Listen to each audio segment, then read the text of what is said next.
lapor, upacara laporan, kenaikan pangkat, unit kopi, dan siap.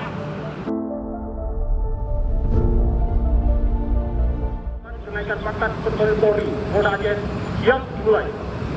Dan silakan laksanakan.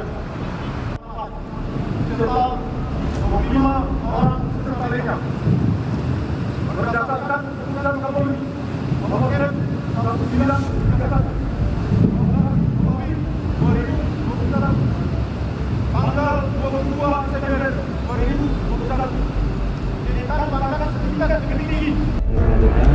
Yang sudah naik pangkat, sekali lagi ini merupakan kebanggaan bagi kita bersama, terutama keluarga kalian.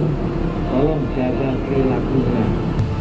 Anda punya tanggung jawab lebih, dedikasi, inovasi. Sehingga ketika diberikan tugas oleh pimpinan, Anda dapat melaksanakan tugas itu dengan baik, dengan tepat. Ketika tidak tahu, tanya pada ahlinya.